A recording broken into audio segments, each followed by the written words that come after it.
One, check 1 2, yeah. Testing 1 2. What did you press here, Makai? That's the thing. If you didn't think that's why we shut. Yeah.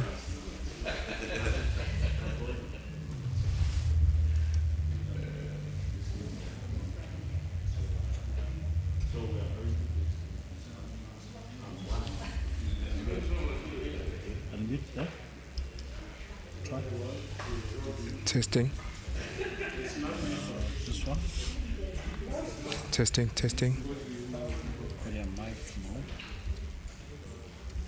Testing.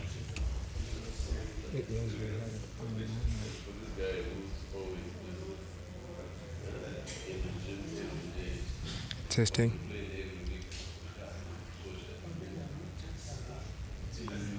We're winning.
So I can sit Yes, and you you call may me. sit, I will sit and will call you. Okay. So they've shown you where to stand with them. for the Okay, mic. yeah, right.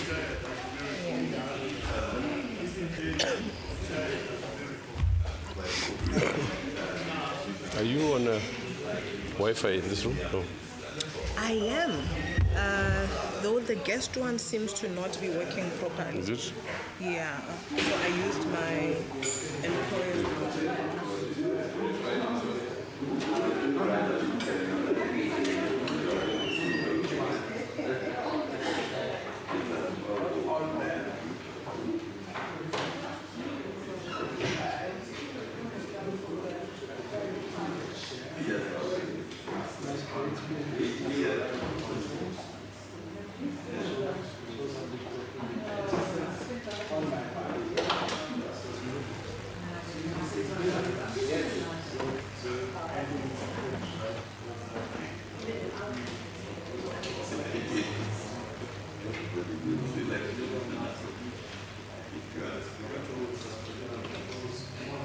I need somebody who works at it.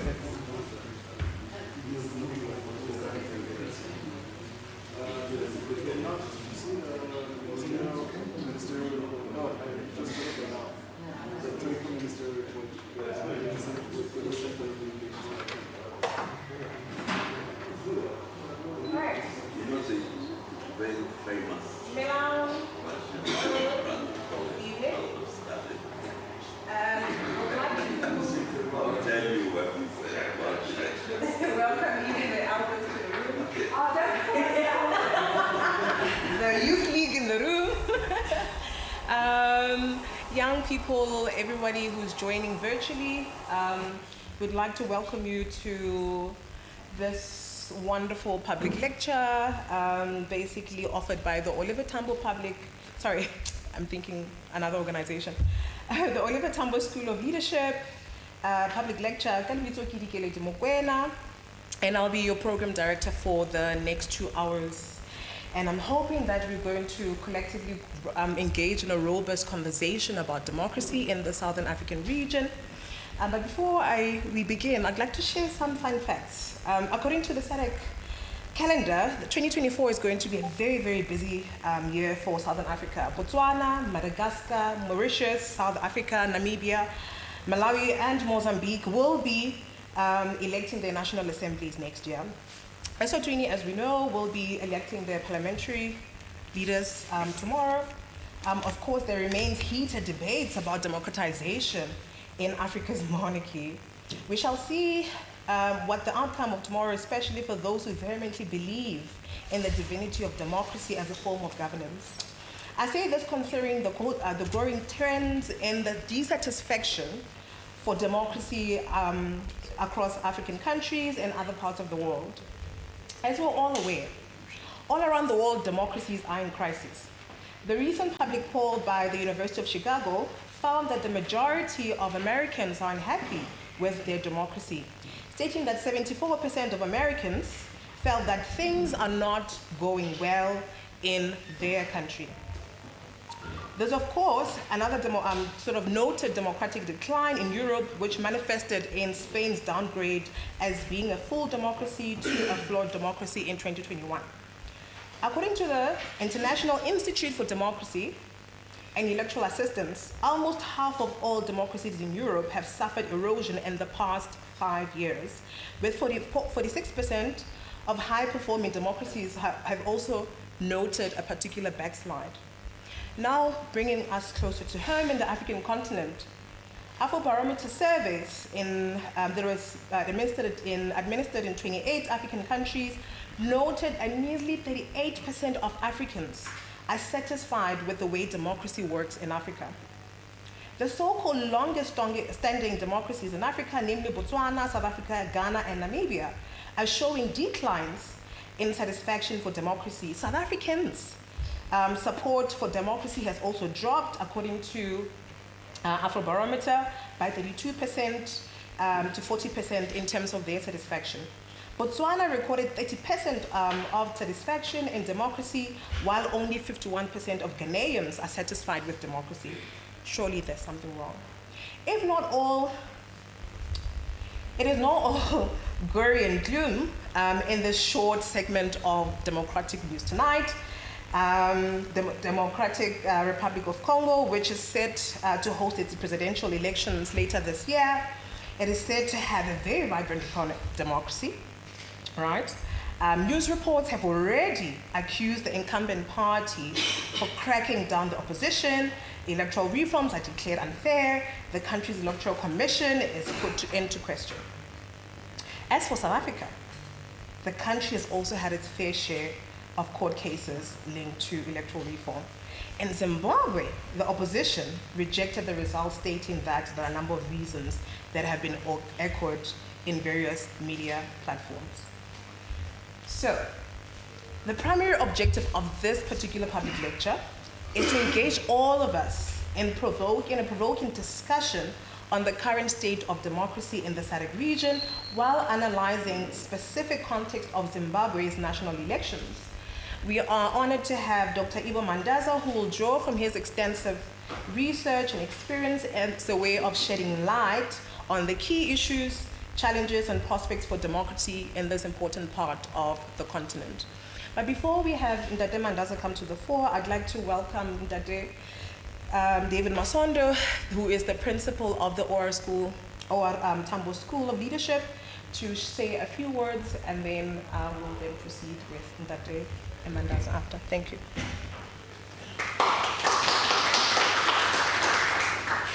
No, thanks, Kennedy, and good evening to everyone. Mine is very brief. It's simply to explain the purpose of public lectures generally,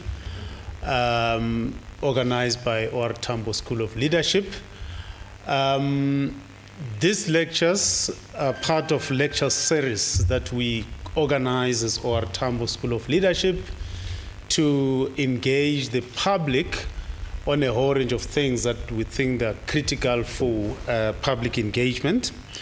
So today we are going to have this lecture on the state of democracy in SADC region, and as Dikeledi said, reflect on the recent elections on Zimbabwe.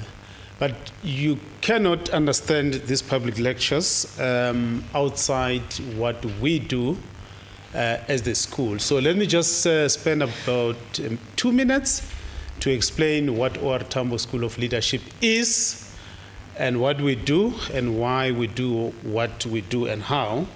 So we are a school it's aimed at helping all of us to understand how the world works and how to change it. So it's not just to understand how the world works, but also to work ways of changing the world.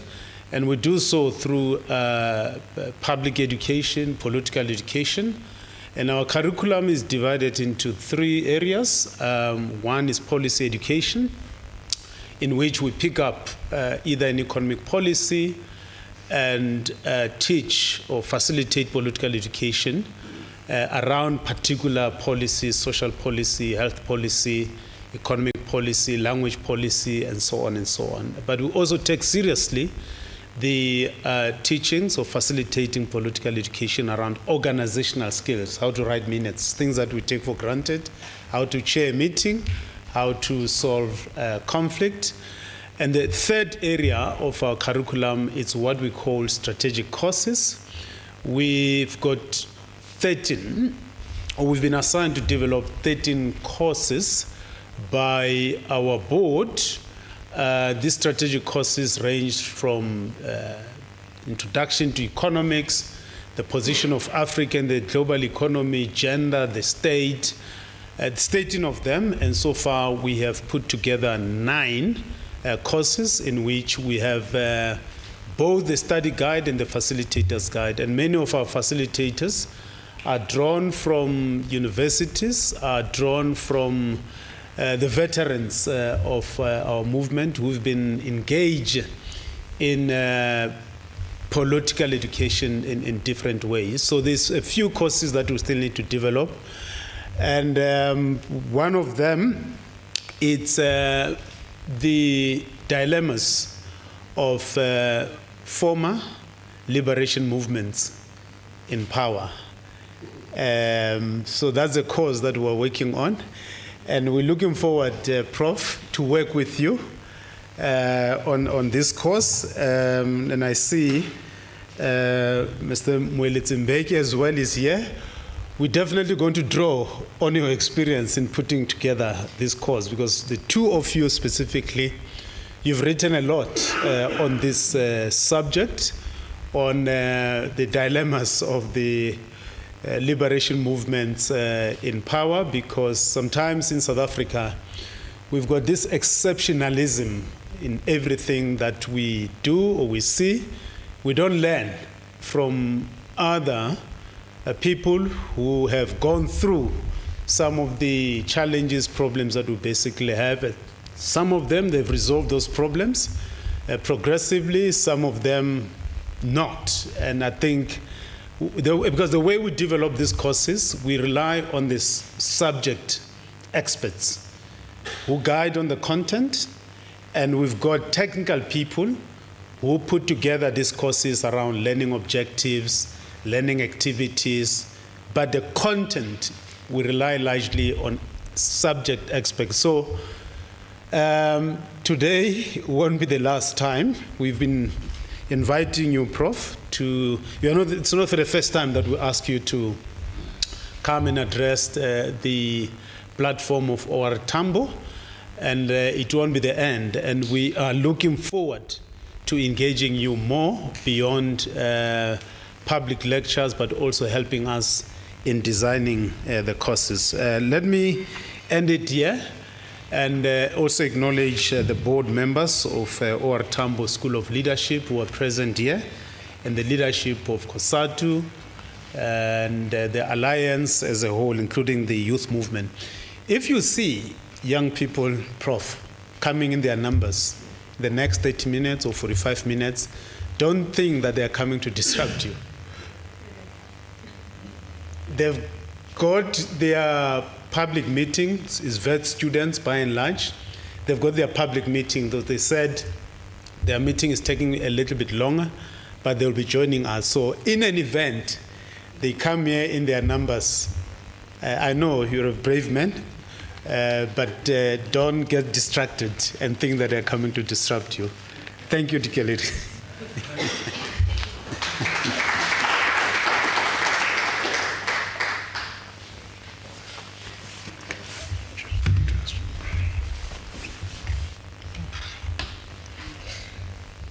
All right, so I have the most wonderful job of introducing a man that many of us have looked up to, that we admire, whose work has inspired some of our scholarship. That is Professor Ibbo Mandaza, who's a Zimbabwean academic, author, and publisher. He holds a PhD in political economy from the University of York in England. He taught at the universities of Botswana, Zambia, Tanzania, Zimbabwe on a part-time basis. He has researched and written extensively on issues of governance, international relations, public policy, and was one of the first senior African civil servants in post-independent Zimbabwe. Having been a member of the National Liberation Movement in Zimbabwe and the Department of Research, Education, and Manpower at the ZANU-PF headquarters, Maputo and Mozambique, he served as the director of the National Manpower Survey and permanent secretary in the Ministry of Manpower, Planning and Development. As deputy chairman of the Public Service Commission and member of the Defense Forces Commission, and finally as the chairman of the Parastatals Commission before his early retirement from the civil service in July 1990. And that was at the age of 42. Yes, I mean, I wish the young cohort was here to be inspired around, what being youth actually encapsulates. Imagine achieving all of that, and by the end of age of 42, you're retiring. So Professor Ibbo Mandaza was chairman of the board of directors of the second largest tourism and hotel group, which was named the Rainbow Tourism Group in Zimbabwe from 1992 to 2009. Professor Mandaza is currently executive chairman of the Southern African Political Economy Series, Series Trust, a regional think tank and convener of the Public Policy Dialogue Forum. He's also an adjunct professor here at the Wits School of Governance, and he started his position in 2021. He's also serving as the member of board of directors of the HSRC, the Human Sciences Research Council of South Africa, and he began that role in 2021, and he will be retiring from the position in 2025. So, Ndate Mandaza, we welcome you. We hope to hear and learn so much from you and be inspired, and hopefully all the participants are going to engage robustly. Thank you very much. Thank you very much for the introduction. I was beginning to wonder whether it was me that you were speaking about. So, also, thank you to those who belong to the endangered species in Southern Africa and Africa. And I see some of them here, Mole Simbeki, Mole Nkosi, and of course David Masondo himself. I mentioned the endangered species because we have very few of us left. And even if there are many of us still standing, very few of them are with us. Sadly, we were talking about this earlier on, and therefore I'm so glad. I'm always glad to be here at the OR school.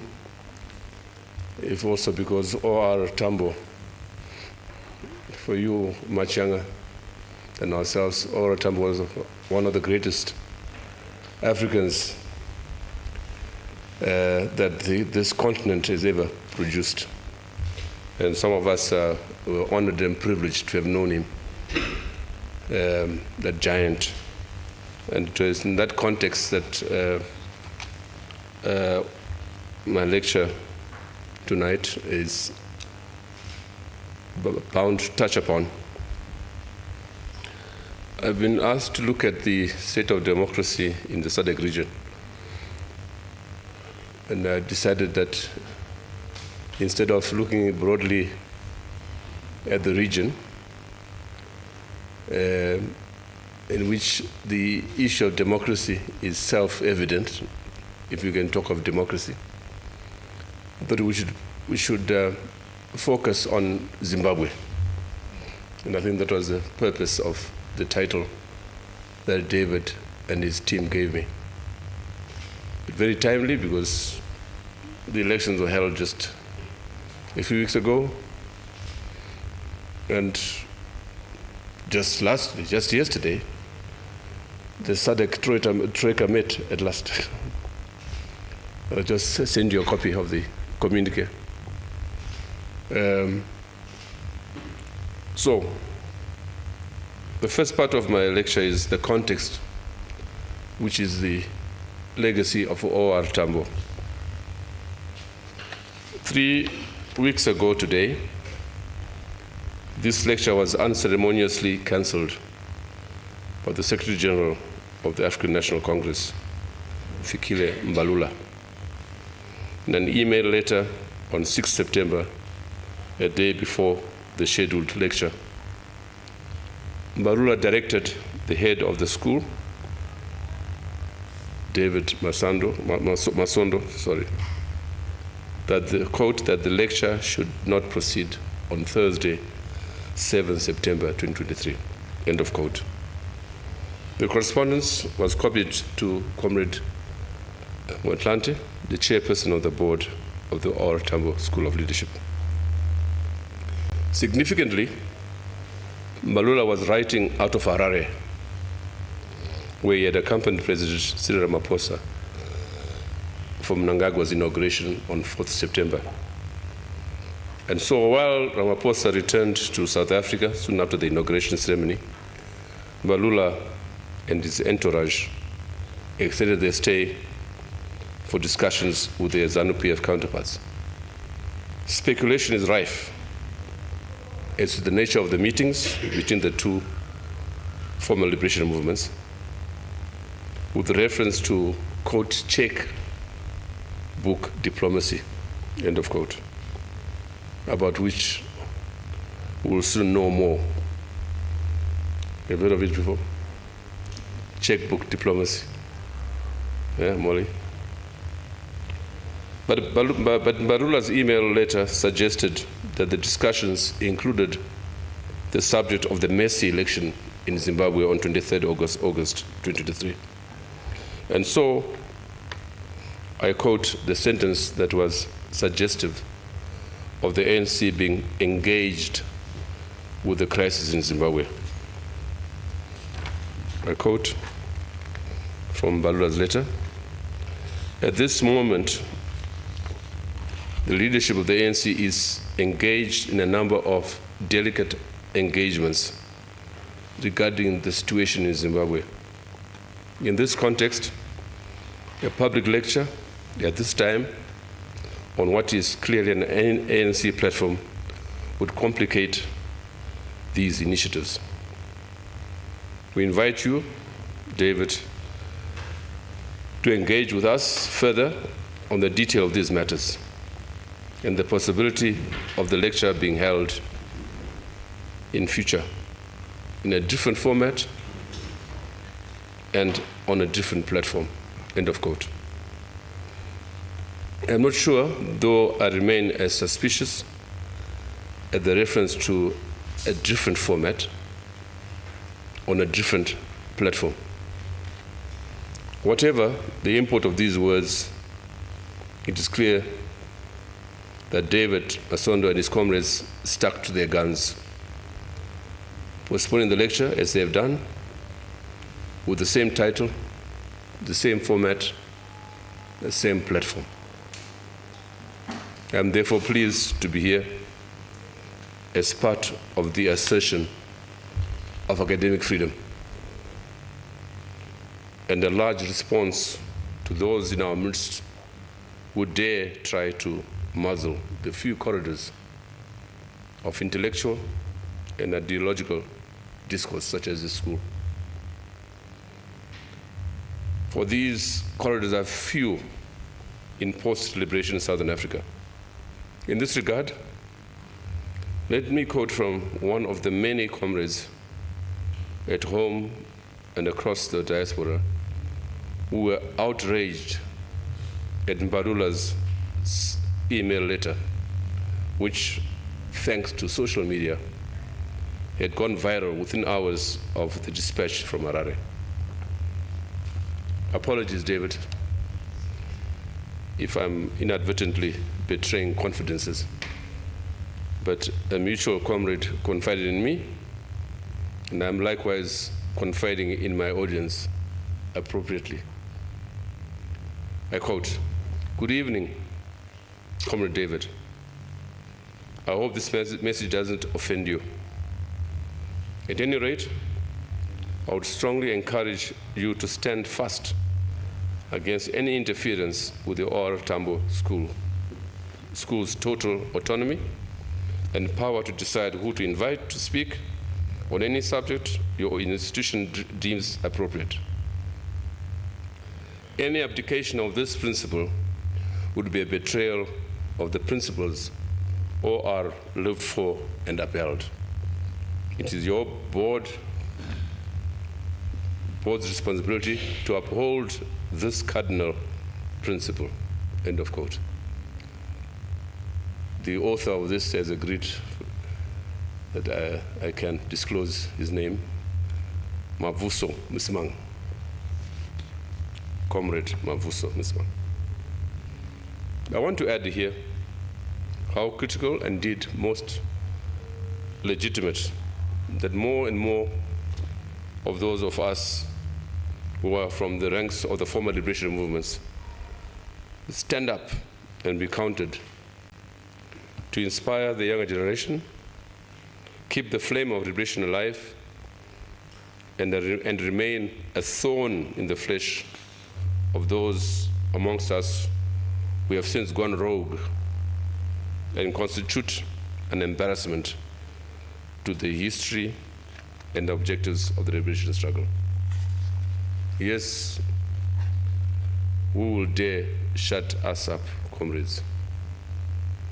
Who amongst them has the moral authority to try to do so? Need I say any more? And now to the topic of my lecture. After that very useful digression and an open challenge to those in our midst who have since gone rogue. I will spend less on the elections per se in Zimbabwe and more about SADC, whose election observer mission, SIOM, has at last plucked the courage to state the reality that has been the nature and content of the crisis in Zimbabwe over the last 2 decades. Most significant in this regard is the extent to which all this has exposed the cowardice of many of the current leadership in SADC, while providing us the opportunity to remind all of us of the origins and mandate of the regional body itself. In doing so, to prompt SADC to take on its responsibility in the face of the crisis in Zimbabwe, convene the extraordinary summit, as it has done several times before over the last 4 decades of its existence. For we have to remember that SADC was born out of the liberation struggle in Southern Africa, the successor of the frontline states that were the backbone and rear guard of the struggles in Angola, Mozambique, Zimbabwe, Namibia, and South Africa. And today, the custodian of peace, security, and stability in the sub-region. So, to the August 23rd election in Zimbabwe, I call this the unending legacy of disputed elections.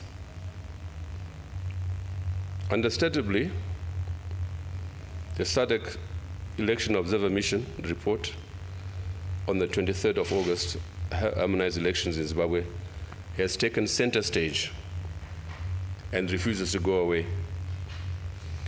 But it was not the only observer mission report that returned a negative verdict on the poll. There are the European Union Observer Mission, EOM, the Carter Center, the Commonwealth Observer Group, and the African Union reports. Although there has been little or no reference to them, the ANC, SWAPO, FRELIMO, CCM of Tanzania, MPLA, the Malawi Congress Party, and the Botswana government also dispatched observer missions to Zimbabwe. There is no guessing why these observer mission reports have not been made public.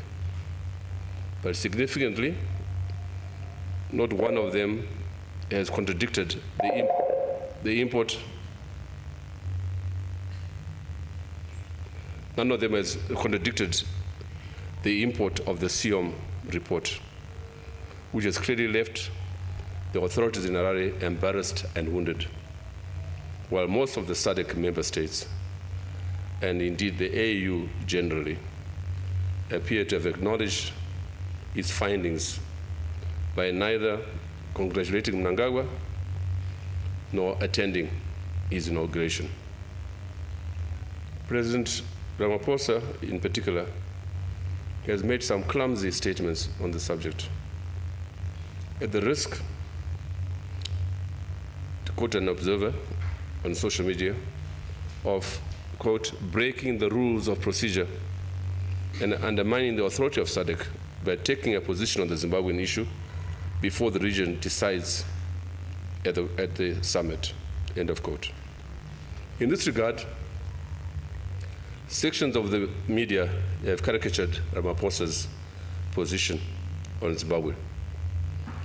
For example, Business Day of 21st September had this very suggestive cartoon on, quote, premature congratulations.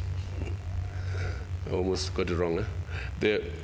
With Ramaphosa stating on the one hand that, quote, the ZEC made a declaration and on that basis we issued our congratulations to Mnangagwa, end of quote.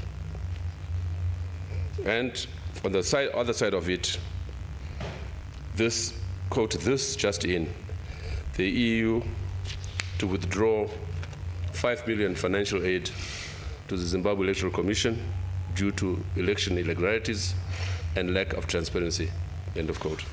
I'm sorry I'm not able to show you the cartoon, but it's here, Business Day. Nonetheless, Ramaphosa's stance on the recent elections in Zimbabwe is welcome relief to the authorities in Harare.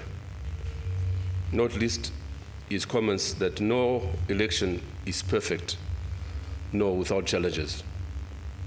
Even in the USA, he said. But surely, how does one ignore the stark reality that Zimbabwe has been the sick man in the region? In a region, particularly South Africa itself, in which free, fair, and credible elections are the order of the day, where ruling and opposition parties can interact either in business, in parliament, or in jest as fellow citizens of the same country. By contrast, the ZANU-PF state in Zimbabwe has since independence treated opposition parties as enemies to be vanquished, whether it was Joshua Nkomo and ZAPU, Edgar Tekere and Zoom, Morgan Tsvangirai and MDC, and now Nelson Chamisa and CCC. It has jailed without trial political prisoners like Job Sikala and Jacob Ngarivume, manipulates the delimitation report and likewise the voters' roll, and has virtually captured it to itself the judiciary and the law enforcement and security apparatus. As Blade Nzimande observed in his remarks on the ZANU-PF that had by 2000 since lost the very forces that were part of the struggle. I quote from Blade, although without his voice. Now you know, comrades, when we went to Zimbabwe as part of the South African Communist Party fact-finding mission, when we engaged with our ZANU-PF comrades, everybody was the enemy. ZCTU was the enemy, professionals, academics, everybody. But we asked, how come, comrades, all these forces you are saying are enemies, were they not part of the victorious forces led by ZANU-PF on the victory of your struggle in 1980? What has changed? ZANU-PF has lost the middle classes, has lost the professionals and intellectuals, and has lost many urban-based organizations. It has become a rural party because of the mistakes they were making. Now, the comrades are denying yet that there is a problem. There is danger once liberation movements begin to lose power or sense they are about to are losing power. They start doing a lot of funny things. The first thing they start doing is coming up with, quote, radical concepts. Mugabe lost a referendum in 2000 and then started a radical land reform. They took land anyhow.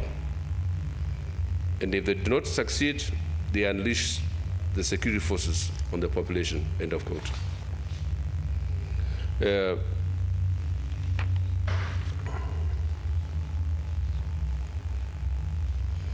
So I was also asked to, in this regard, make comments designed to warn our South African hosts. Please preserve and defend the national institutions that you have. Preserve the tradition of free, fair, and credible elections that you have. And the way to start, in my view, is through your own government and the ANC to stand up and criticize the government in Zimbabwe and the ANC and ZANU-PF for the things they've been doing over the last 2 decades, and not try and defend them, as I've just indicated. Indeed, both the electoral process of the last year and the poll itself on 23rd August were part of a major security operation, the likes of which has not been seen before in Zimbabwe. Not to mention again the point that every election since 2000 has been rigged and or ended in dispute. As Nigerian activist Aisha Yasufu stated recently, I quote, "Until rigged elections are treated in the same as coups, democracy will continue to be in danger," end of quote.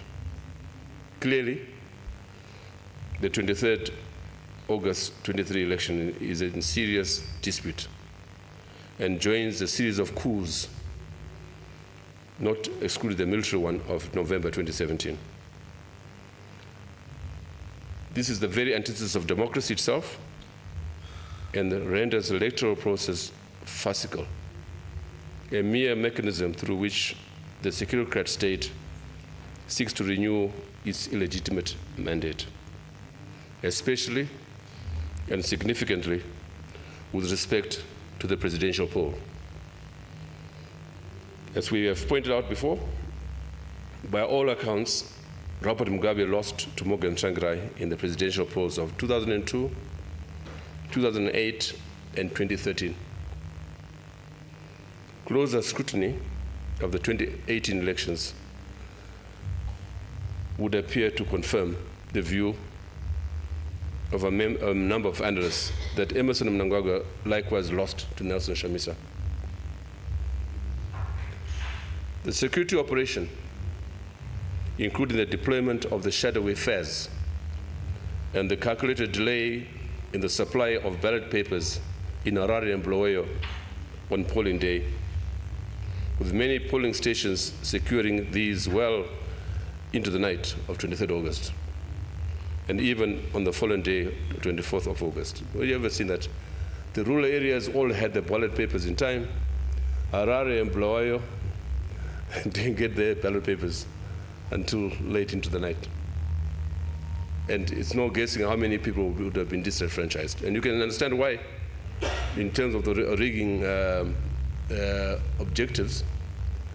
Harare alone accounts for 1/3 of the total voting population.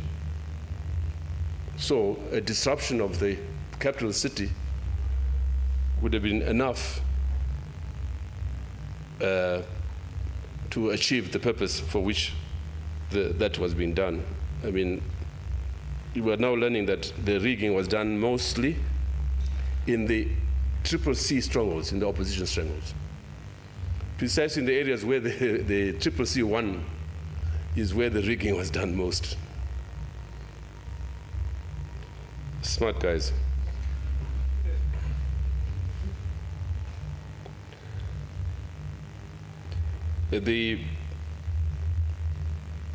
On that basis, no one should be left in any doubt as to the extensive rigging that underpinned Mnangagwa's wafer-thin victory of 52% to Chamisa's 44%. Time will soon confirm, but we can confidently conclude that the election as a whole was neither free, fair, nor credible. A most depressing, if not cynical, feature about elections in Zimbabwe is the extent to which elections are so brazenly stolen and the voters rendered useless statistics. Deplorable, depressing. More so when we hear would-be statesmen glibly dismissing a pattern that has become legion in Zimbabwe as mere challenges, to quote Ramaphosa. Challenges that can be addressed in the future. Not to mention the shamelessness with which one can stand before the UN and claim that such an election was free, fair, and credible. Why would we have to say that if it was free, fair, and credible? So what is to be done? The urgency of the SADC intervention in the crisis in Zimbabwe. There was initially the obvious expectation that the SADC troika of politics, defense, and security would be seized immediately with the situation in Zimbabwe, especially given the verdict of the observer mission on 25th August 2023, with the final version submitted on 4th September, just before Mnangagwa was inaugurated. Since then, there's been a discernible vacillation and even debate as to the mandate of SADC and its organ. All this quite apart from the emotional outpourings out of government spokespersons and other critics of Mumba, the head of SIOM in Harare. Crude attacks on the person of Mumba and even against President Hichilema. Most unprecedented and certainly bordering on serious diplomatic breach on the part of the government of Zimbabwe towards its northern neighbor. I'll make comments later on to the meeting of the Troika yesterday and the comments they made in this regard. Notwithstanding a statement from Ramaphosa on the very day he was defending the message he had sent to Mnangagwa congratulating him, that SADC would have to meet and discuss the report. The retort out of Harare in particular, and the region generally, has been to throw doubt on the mandate of SADC in these matters, let alone its capacity to do anything, including the following statement, supposedly from SADC Secretariat itself, but dubious given our understanding of the matter of SADC. And I quote, I'm thinking some of you might have seen us on social media, that little note saying SADC electoral observer missions only observe elections. SADC does not conduct elections in its member states, but observes them. We then make recommendations. Understand the role of SADC. When it comes to observing elections, our mandate is only to observe and issue a report, end of quote. Now, of course, this vacillation, this kind of statements reflect badly on the lack of political will on the part of the current leadership of SADC. But it's certainly the very antithesis of the mandate of the region's body, of the regional body's Windhoek Treaty of 1992, its organ on politics, defense and security of 1996, and the SADC Electoral Advisory Council, SIAC, which was formed by the organ in 2005. To quote SIAC, the Southern African Development Community, SADC Electoral Advisory Council, SIAC, was formed to transform election observation, the conduct of democratic elections, and the prevention of electoral-related conflicts in the SADC region. Established in August 2005, in terms of Article 9, Paragraph 2 of the SADC Treaty, the SADC Summit held in Gaborone, Botswana, SIAC's broad mandate is to advise SADC on matters pertaining to elections, democracy, and good governance.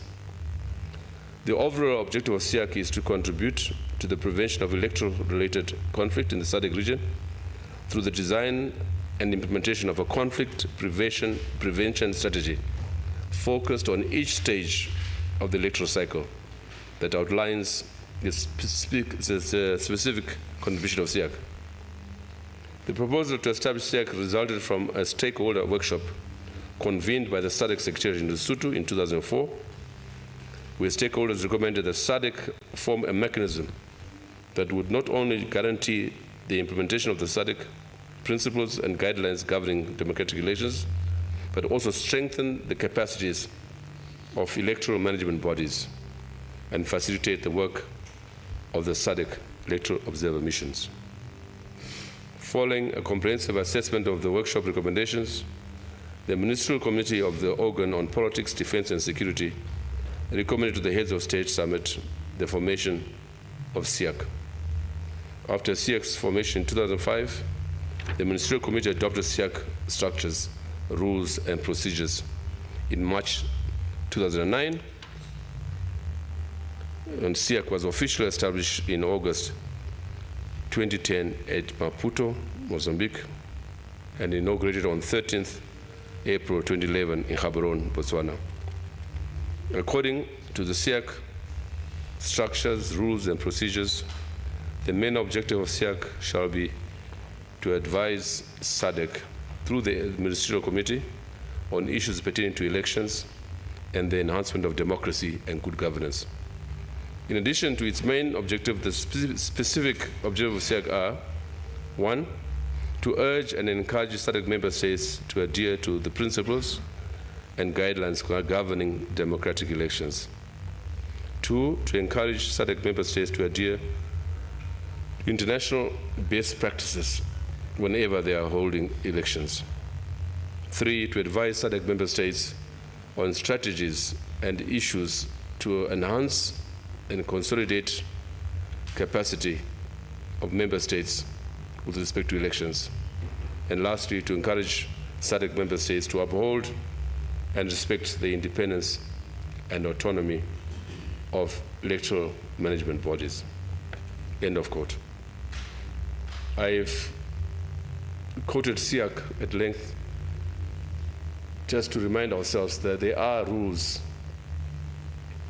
in SADC with respect to elections. And I'm glad, as I'll indicate later, that SADC is on course to take action on the process in Zimbabwe. Of course, SADC is derived from the provisions of the SADC Treaty of 1992 and its overall objective of creating an integrated community of nations as part of the building blocks towards an integrated African Union. Implicit in all this is that member states is necessarily a forego part of their sovereignty in the interest of the larger whole.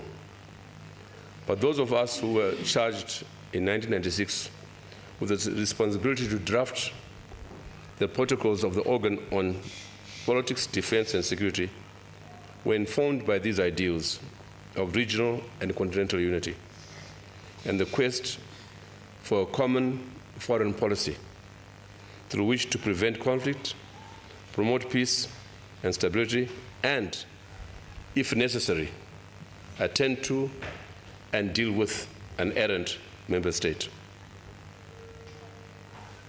We were aware of what I referred to in 1998 on the occasion of the SADC intervention in Lesotho as a hierarchy of powers implicit in all regional and global organizations.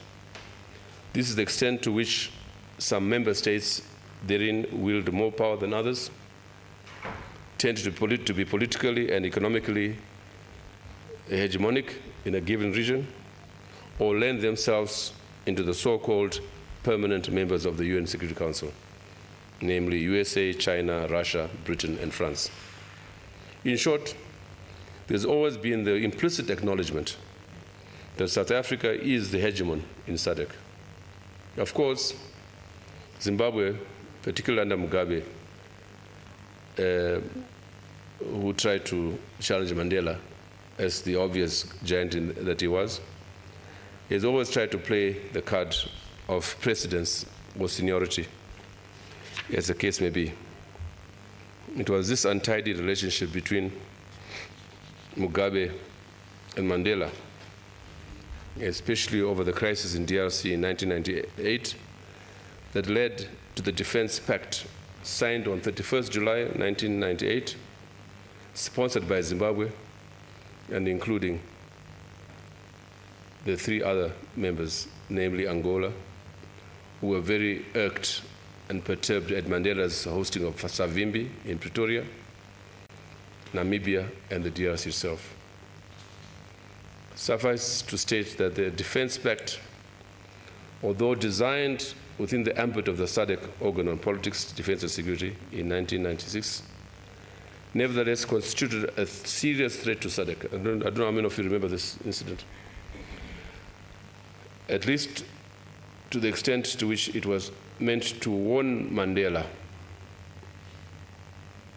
which was Mandela South Africa, which was loudly opposed to the intervention in DRC, and whose overtures to Savimbi and Mobutu were regarded as offensive on the part of Angola and DRC respectively. That's many years ago, 1998. In retrospect, both these developments and the precedents in which SADC had an interventionist role would have helped to grow the organ on politics, defense, and security, and informed and underpinned SIAC itself. The more reason why SADC itself, the member states therein, and the current heads of state of the regional body should be reminded of their respective responsibilities in the face of the disputed elections in Zimbabwe. Indeed, we need to list the precedents in terms of SADC's intervention in the face of similar cases over the years, if only to highlight the capacity and the responsibility of the regional body in the face of such crisis.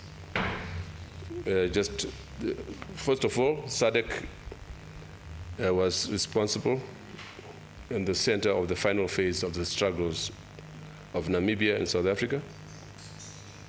And as both frontline and SADC states, they were invaluable in both the isolation of apartheid South Africa and the enforcement of global sanctions against Pretoria, while providing support to the liberation movements, including the Black Watches movement, the UDF in South Africa. Then comes the Roma Codes of 1990 on peace in Mozambique. Mugabe was center of that on behalf of SADC. And remember, Zimbabwe was already supporting the Mozambique government against Renamo. Then you have the Lesotho crisis from September 98 to May 99, when SADC intervened through South Africa, having to deploy a military force to quell a crisis following a disputed election in that country. Then, of course, the DRC war of 1998-99, with Angola, Zimbabwe, and Namibia actively involved in supporting Kabila and the other SADC countries like Tanzania, Zambia, and Mozambique, providing support in various ways at their disposal. Then, of course, we have SADC intervention in the DRC. And just this year, they met on the 8th of May 2023 and agreed to deploy SADC troops to the DRC to help quell violence in the Eastern Democratic Republic of Congo. In fact, there's developed a possible combination of SADC states, SADC forces, and those of the East African community operating jointly in the DRC. And in fact, Malawi, South Africa, and Tanzania have been there in the DRC for a decade now, under the United Nations peacekeeping force, MONUSCO.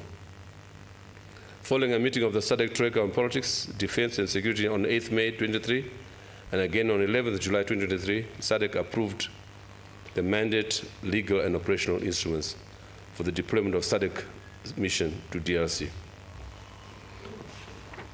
So, then we have SADC intervention in Madagascar, as you're aware. But it is to Zimbabwe that I want to turn quickly in conclusion. Turning to Zimbabwe specifically, SADC has had 2 extraordinary summits in less than 2 decades. The first was 28th to 9 March 2007, held in Dar es Salaam, following the brutal attacks by the state on Morgan Tsvangirai and his lieutenants on 7th March. I don't know if you remember the incident. That necessitated a summit, which was called in Dar es Salaam.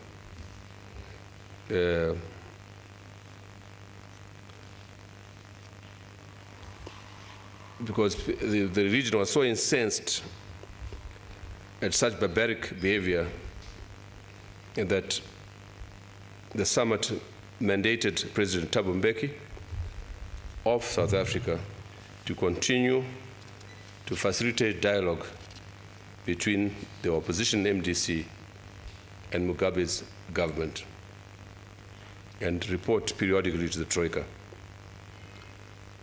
Then the summit held on the 1st of July 2008 in Sharm el-Sheikh, Egypt, where SADC and the African Union resolved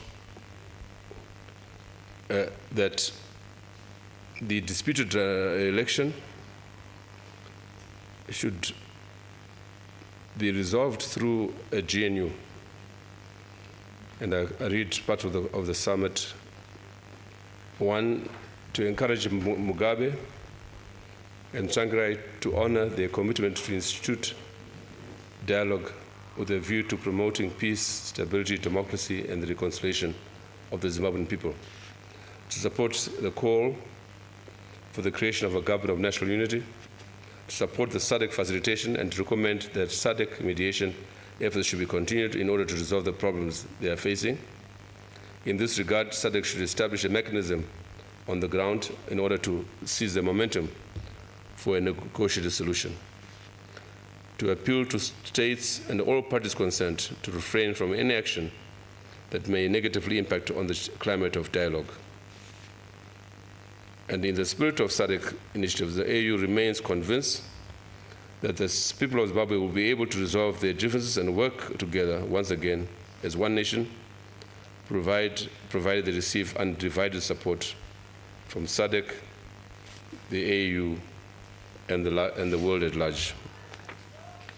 I mention all this because we are simply back to where we were in 2008, a disputed election. So we, on the basis of that, some of us have launched a petition, and I just quote from it. We believe that Zimbabwe has again reached the Lancaster House moment, the occasion on which to get back to the drawing board, reflect on a difficult 2 decades of conflict, and embark on the path towards a comprehensive political and economic settlement. Accordingly, on 7th September 2023, at the resolution of the combined meeting of the Surplus Trust and the Platform for Concerned Citizens, launched the following petition to the SADC organ on politics, defense, and security. Once again, I quote, once again, a Zimbabwean election fails the test of credibility. However, the 2023 harmonized elections have failed the test so comprehensively that even the reputable regional and international observers are for once all in agreement that this election has failed. The main opposition and many civil society organizations have condemned the election, as have many ordinary citizens. The only response can be to declare the elections null and void. But then, what should be done? By any measure, the government since 2017 has shown no ability to reform, either politically or economically. Now, to create the conditions that could lead to an election that is free, fair, and credible. The coup in 2017 did not usher in a new dispensation, but a continuation of the kind of governance that has led to the 2023 result. There needs to be a new way to resolve the crisis that this election has now deepened further, and not in the way that the crisis of 28 was managed. Therefore, the way forward must be bold and innovative, recalling the manner in which the Rhodesian crisis was dealt with. This must require the following. One, the establishment of an eminent persons group tasked with negotiating the establishment of a transitional government composed of political parties and other major citizen groupings. Two, the negotiations must be broad-based, including political parties, civil society, churches, labor, women, and other citizen groupings. The transitional government should set up with a clear and specific set of reforms that must be achieved, which include, one, the resolution of the coup and the amendment to the Constitution allowing untrammeled military interference in civilian affairs, full adherence to constitutionalism, the rule of law, and human rights, the reform of critical state institutions, the stabilization of the economy with a pro-poor emphasis, the establishment of a sovereign fund to ensure the country benefits from its bountiful resources.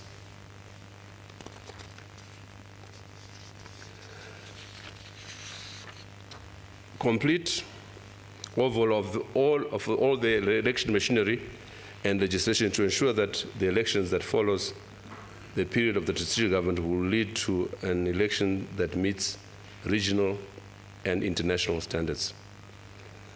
This is the only way forward to resolve the crisis, and we call on all Zimbabweans in the country and in the diaspora to support the petition. And we call on SADC through the organ on politics, defense, security, the AU, and the international community to support and scaffold this.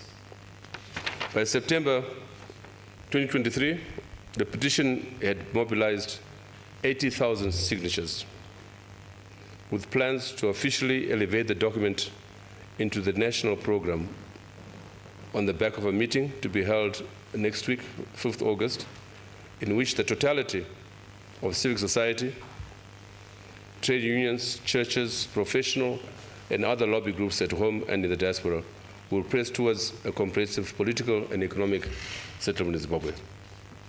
In appealing to both SADC and the AU, the petition is recommending the appointment of the eminent persons group, possibly Ellen Johnson Sirleaf of Liberia, Jakaya Kikwete of Tanzania, and Kgalema Motlanthe of South Africa, as the facilitation and mediation agencies through which Zimbabweans at home and abroad can find each other and hopefully have a transitional government or something similar and charged with the political and economic reform agenda before the next elections in Zimbabwe. In this regard, we have also solicited the support of the Coalition for Dialogue on Africa, CODA, a joint venture of the African Union, the Africa Development Bank, and the Economic Commission of Africa, and chaired by President Obasanjo, to assist Zimbabwe in this dialogue towards a resolution of the crisis in Zimbabwe. And in conclusion, and through the occasion of this public lecture, this is to appeal to the ANC and its government to pursue what Mbalula referred to in his email to David Masondo on 6th of September as, quote, delicate engagements regarding the situation in Zimbabwe, end of quote. If the latter objective was indeed the reason for the apparent unceremonious cancellation of the lecture on 7th September to this day, then I plead with all of you that the ANC Secretary General be forgiven in the sincere expectation that South Africa itself, in particular, SADC and the AU, are indeed engaged with the crisis in Zimbabwe. I thank you.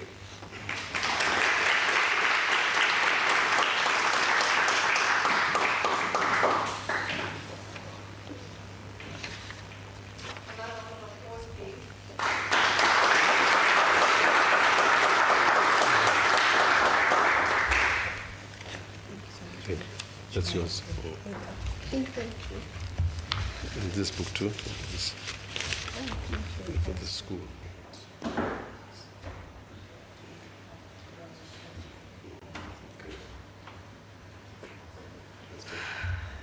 you have any questions? Yeah, I think, would you like to remain? Yes. Okay. Well, thank you very much. I don't know about everyone in the room how you're feeling after that lecture, after all that has been said, and particularly the greatest appeal, not only to a moral compass, but also a reminder of literally the responsibility that we have, particularly as Africans, particularly those here in South Africa, the South African government, as well as the various regional bodies that we have, particularly SADC. I'm not going to say a lot. We'll open the room for engagement, questions, comments for the next 45 minutes. So please, we would like to have hands, those who are willing to break the ice and say something. Okay. So 1, 2, 3, all right, 4, 5. Okay, so we're going to do rounds of 5, and then after the responses, then please introduce yourself and then state your comments or question. My name is Ibbo Mandaza. I attended on my capacity as a resident around ORTSoL. I don't have a mandate. This right university is within ORTSoL in terms of demarcation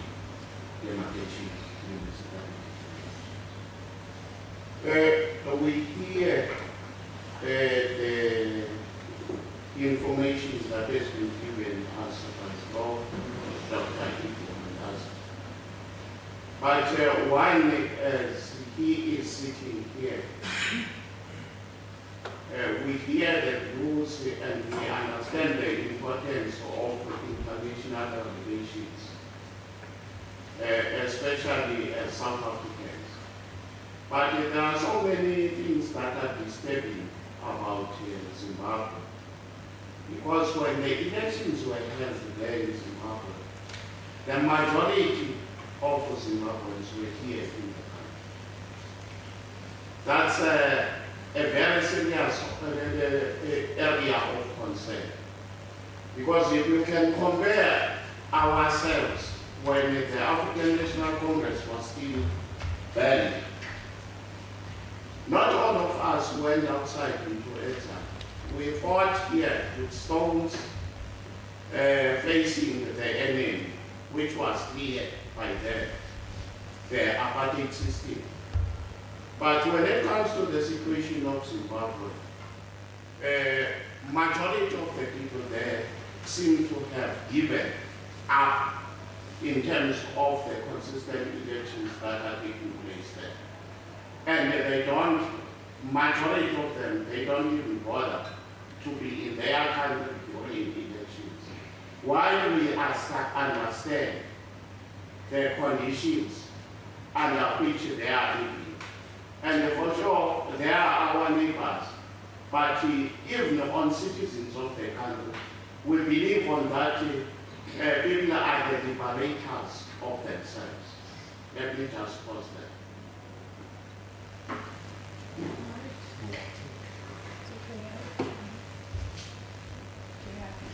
you, Professor, for your eloquent and insightful presentation. I'll begin with what the previous contribution. I think there's a confusion, the issue of the diaspora, Zimbabweans in South Africa. I think it creates some form of fusion through nation, because that is something that really makes South Africa to be a legacy party very intently resolve the Zimbabwean situation that is being discussed. Now, the other issue I'd like to mention is the issue of some of the limitations of interventions and mediations of the nation. Because I remember in the Shannon Sheikh situation, something rather graphic because what happened was that Zambia was President Mandaza was supposed to lead this discourse that summit. And I think it had been mentioned that President Mugabe was not to attend. He was not expected to attend. And then on the very last moment, it was announced that President Mugabe came to the summit. Now, when he arrived, it's claimed that President Mandaza collapsed and for some reason never recovered. Now, much more than that, when Mugabe addressed that summit, he really gave a time lecture to many of the leaders who are attending, who are coming out to criticize what the current private point out their own packages, the states. And at the end of the day, I think the one is the speech was according to those who attended that, it was a segregation. So the stature of President Mugabe is intellectual, graphics and so forth. I think it's one of the issues that one has to interrogate vis-a-vis the questions about the historical. But the Sharm el-Sheikh summit shows the limitations of the interventions that have been proposed. Now, another issue that also has to be considered is the issue of the fusion of the state, especially the security apparatus. That I think is something that is one needs to look at, because as you mentioned yourself, the transition from Mugabe to the current leadership was not there. Well, people did protest that the main agent, I think, was in Zimbabwe. After the Juvenile used to stop it.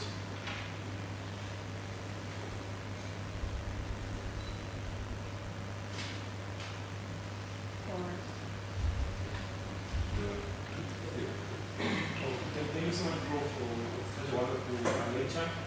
My name is Christopher. I'm the Department of Economics, doing PhD here. I'm from Zim. I'm worried about the state of democracy in the SADC region. Why? South Africa is seen as a beacon of democracy in this region. But if I trace the behavior of South Africa when it comes to this subject, I have a few reasons to be worried, and specifically when it comes to Zimbabwe. I'll take it back a bit. During 2008 elections, there was a lot of stuff going on during those elections that led to a rerun. Then it was Mbeki who negotiated the national government of national unity, GNU, so to say. But it was clear that Robert Mugabe had lost to Tsvangirai. And he himself, Robert Mugabe, later revealed that he got less than 40%. Tsvangirai won by more than 60%. So then they played a very significant role in silencing the voice of the people through the ballot box. that's number one. Then number two, when the coup happened in 2017, South Africa is the beacon of hope. I was expected to say something about the coup, but they didn't, and their silence spoke a lot when it comes to sanitizing the coup that happened in Zimbabwe. Then in 2018, the military killed people who were demonstrating. What South Africa did, they sent Motlanthe, the commission. There was a lot expected from that commission, but it was later seen as a sanitization again of those killings by the Motlanthe commission. Then recently, we are seeing the current regime here in South Africa, Ramaphosa and Balula. I think he said a lot about them taking sides when it comes to politics in Zimbabwe. Sanitizing the recent elections before even SADC took a stand. Balula stopping this lecture to proceed. Ramaphosa equating the Zim situation with the USA situation. So South Africa being a beacon of democracy and what it is currently doing in the region, to me is a cause of concern. So where are we going as a region? Are we supposed to continue looking up to South Africa as the beacon of democracy, or we're supposed to come up with another avenue? So that's number one. Then number two, based on the background that I just gave, what does South Africa stand to benefit from the continuation of a mess in Zimbabwe? If you look at the borders right now and the immigration crisis, they affect South Africa. A lot of burden is put on South Africa's government expenditure. Most of these problems are coming from Zimbabwe. Immigration crisis.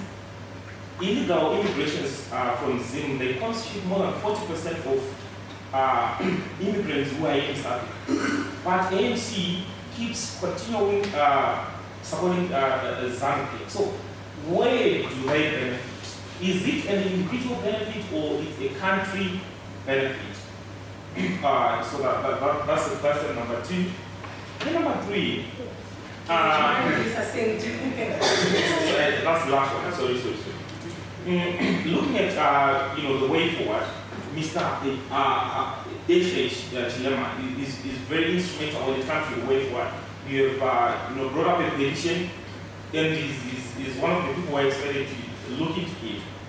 Considering the recent attacks on Chilema himself by the Zambian government, and the history that was given by our father here of the previous handling of someone who raised their voice. Do you think Chilema is going to play a neutral role in making a way forward for the Zimbabwean case? Thank you.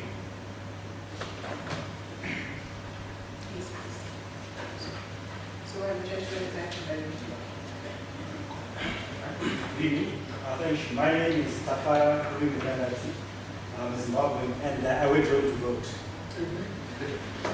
I'm interested. I did vote myself as a young person wanting to learn and understand politics.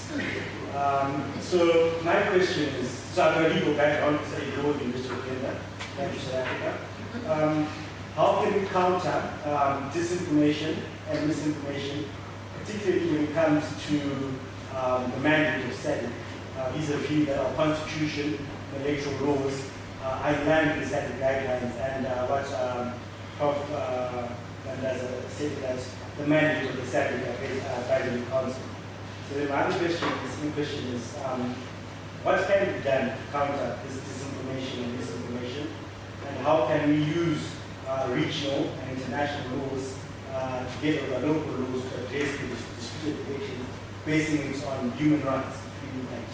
Use human rights to say, okay, at international law, regional law, they will not be binding, but at local law, these laws are already there and binding and can be used to address that. Since in Zimbabwe, we can say we've exhausted the internal remedies like labor reports, and as is seen, it's the release. Thank you.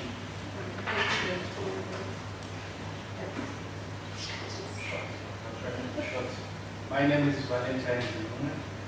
I am Zimbabwean. I contested in the previous election as a member of parliament in Zimbabwe. So I voted and I took a stance in fight. My question to you, Doctor, is very simple. And I just want to give background to what the gentleman said. We are seen, the opposition is seen as being dominant, as not being active enough in terms of pursuing the agenda. I think the narrative that is there now is that as, by the way, I contested as a Citizens Coalition to change member of parliament, just to give background. So there is this, should I say, that is being drawn out that opposition is not doing enough and we are not coming out. Now, maybe just to give context, there was a protest that was done and the army was sent out and killed people in 2018. Now, one of the things that we as the opposition, especially as leaders, we have been advocating, especially to our leader, is in light of what is happening, we need to pursue what is called civil disobedience. Now, here is the challenge. Suppose we make a call out because people are asking, give us a signal. Let's go out in the street and protest against this sham election. There are two things that's going to happen. The regime in Zimbabwe is going to send out its army, is going to send out and kill people. The SADC as a region has already not taken a stance when people were killed in 2018. How sure are we that we will have the voice of SADC should we pursue such avenues, such as civil disobedience? That's number one. Then the second question relates to, I think it was asked, but I'm going to ask it again, the issue of the role of the ANC in this whole situation that we have. It appears that, and I would want your view on this, it appears the SG of the ANC at one point is decrying about Zimbabweans in South Africa and how they have, in a way, suffocate the health system, everything. And then he goes on another program. The same SG says the elections are free, we do not support imperialism. So any opposition to a liberation movement is regarded as imperialism. But at the same time, you have the same SG decrying that Zimbabweans are suffocating. So my question to you, do you think that, I'm not going to take the whole leadership, but some leaders within the ANC are benefiting politically because now that the country is going into elections in 2024, let's bash out the issue of illegal immigration. But at the same time, you are supporting the causes of illegal immigration, which stems from disputed election.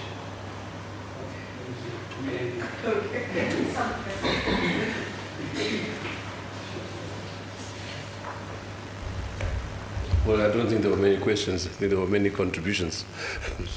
I can only add to them, I think. The first one, I think, has been answered by the last question. It's a dilemma. We can go into another lecture on that, but the dilemma or the paradox in terms of South Africa's policy on Zimbabwe. As you put it very bluntly, that on the one hand there's a complaint, in fact Balula said the whole of Zimbabwe has moved into South Africa. He said that, didn't he? He says, no, so I'm the only one left in Zimbabwe. it is an exaggeration. There's a whole narrative to be told about the issue of migrants, Zimbabwean migrants in this country. Another subject altogether, David, I think. It's a mixture of sorts. On the one hand, it contributes, the Zimbabwean diaspora is a major cause of the depletion of civic action. No doubt about that. To be more graphic, right now 75% of Zimbabwean professionals and skilled persons are outside the country. 75%. These are the people who would be part of the leadership in civic society, in government. And it's no doubt, we have the worst government since the independence now in Zimbabwe. It's no secret. They'll be the first to admit it in terms of competence, in terms of, to the extent that they don't reflect the fact that Zimbabwe has had this massive human resource base professionals. And indeed, even the political parties, the opposition, cannot be said to have the best of leaders or reflect the kind of people we have as Zimbabwe in totality. So clearly, the diaspora is the cause of much of our misery in Zimbabwe. The option of going across the Limpopo instead of facing up to the regime. So paradoxically, we have a situation where this diaspora, the only very positive side of it is this. One is that the Zimbabwean diaspora is assisting South Africa in enormous terms. I hear this Minister of Home Affairs of yours speaking strange tongues about the Zimbabwe employment permits. For heaven's sake, those permits are not for nothing. They're an acknowledgement that those 250,000 Zimbabweans are doing a piece of work in this country. Let them go back and to see how many of your services will survive in this country. Health, education,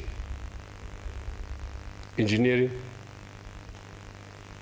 Please recognize that before you make this very generalized and global and universal statement that migrants are all bad. It's not true. It's false. Huh? That's the first. The other positive thing, okay, so Zimbabweans are helping the neighborhood, Namibia, South Africa, Botswana, and even the former colonial power, Britain. Last year, 17,000 health workers went to UK. 17,000 doctors, nurses. We lost a whole team of engineers from National Rails of Zimbabwe. A whole team of engineers are now working for British Rail and running it very efficiently. Because the British don't work, huh? They go to football and pubs. So let's be very clear. We need to acknowledge and recognize that Zimbabwean diaspora has been a major contribution to the region and many parts of the world. That's the first. While it is also true that they've depleted our home front. And thirdly, the diaspora contributes $2 billion US a year, which is far more than the national budget in remittances back home. And this has been a major support base for the population, which is in dire straits where there's unemployment is 80 to 90%. So that's just to to give some information on the Zimbabwean diaspora. The second question was from the High Commissioner Kintu Nyago. It was just a point you're raising, namely what happened in Sharm el-Sheikh. There are rumors that Zambians want an official inquiry into the death of Mwanawasa. But I think the happenings at Sharm el-Sheikh were so dramatic. Besides, we need to remind you that 2008, 28th of March election, Morgan Tsvangirai won. In fact, I remember telling Morgan Tsvangirai that Mugabe had lost by a landslide. And he said, "You mean I won by a landslide?" I said, "No, it's quite different. In Zimbabwe, the vote usually is against, okay? For example, I voted against somebody on the last election. And the pattern of voting in Africa, in particular, but all over, is always to vote against the incumbent, logically. And if you vote for the incumbent, then you must be the very odd one. And in 2008, for example, Mugabe was getting no vote at all in the polling station, in 184. The same thing happened 2018 to Mnangagwa. The same thing happened this time around. The figures will be out very soon from ZESA. But I also know that Mugabe conceded defeat on 2008. He phoned Mbeki and Obasanjo to concede defeat. I hope that Thabo Mbeki and Obasanjo will one day make that public. But one of them, I won't say which one, told me that Mugabe phoned them that Saturday night and said, "Look, I lost election and I concede defeat." And I know that Mugabe stuck to his guns. I was prepared to go. His wife was since bags packed to go somewhere on the following day when Mnangagwa and Chiwenga approached him and said, "You stay where you are." And then they contrived the runoff, sadly with the help of South Africa. And runoff took place, very violent. 360 people were killed. The South African, I came here as part of a delegation to Cape Town to see members of the ANC. I don't want to mention names, they're my friends. I saw them, and through them, a cabinet committee subcommittee of South African cabinet was set up on the Zimbabwe issue. It was on the basis of that cabinet committee that South Africa did not recognize the runoff. And indeed, it was the basis of that committee that Thabo sent the generals to South Africa, to Zimbabwe. I met them, and I was one of the few to have read the report, because I was flying to Joburg in the company of General Romano, who was a friend. He passed away, so, and I also took people who had lost their hands in the violence to the South African embassy in Harare. And Romano broke down in tears. How can a liberation movement treat these people like that? He was a broken man. So there's no doubt at all here in South Africa as to the brutality of the regime in Harare. So it amazes me, it angers me, in fact, when I hear the nonsense coming out of people like Mbalula's mouths. They know it. And the report has never been published, the general's report, to this day. That tells you. Is it complicit behavior? I don't know. But to get back to 2008, the runoff took place. Mugabe was sworn in at midnight before boarding a plane with Mbeki to Sharm el-Sheikh. Ambassador, I forgot to mention that. Yes. I'm not talking about it was contrived, but clearly there was a definite plan to keep Mugabe in office. And it's no secret that I had Thabo speaking the other day, saying the Zimbabwean people came together to form the GNU. It's only half true. Morgan Tsvangirai was literally regimented into the GNU. That's a fact. Even though he was partly to blame because he ran away from victory. If he had stuck and not run away to Botswana, he would have been president in June 2008. But he ran away. This fear of death among the opposition in Zimbabwe is sickening. You know, I remember seeing Morgan Tsvangirai the day after the election when he had clearly won, and we knew he had won. And we had called a meeting to confront the SADC observer mission, led by Angola at that time. And Morgan could not be found. Morgan had run away to the South African embassy.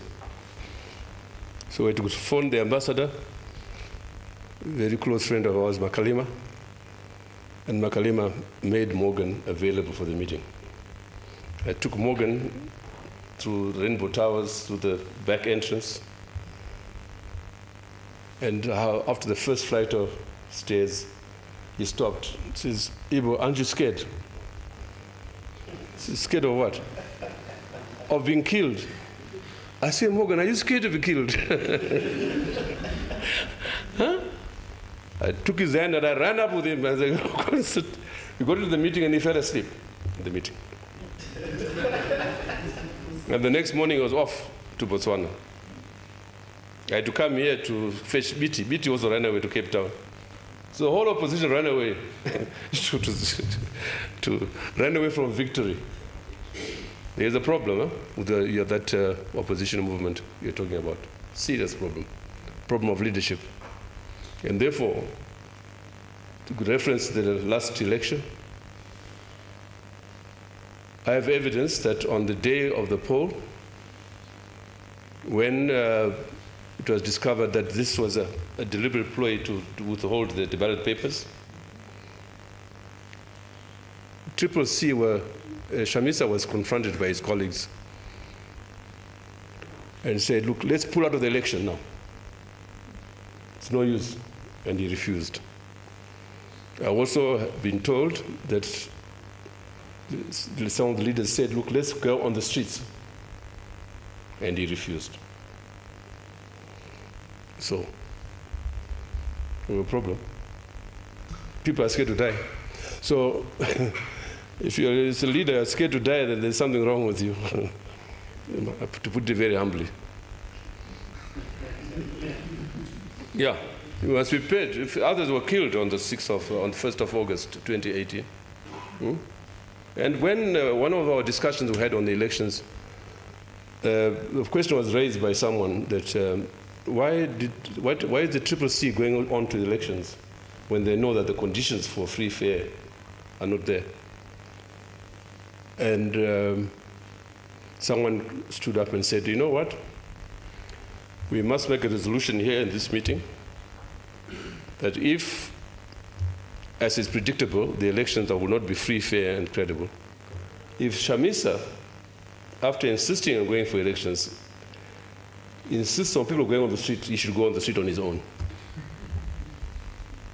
So you have that lack of confidence in the leadership. The party-state conflation, Ambassador, is really has to do with the whole history of ZANU, going back to the struggle days.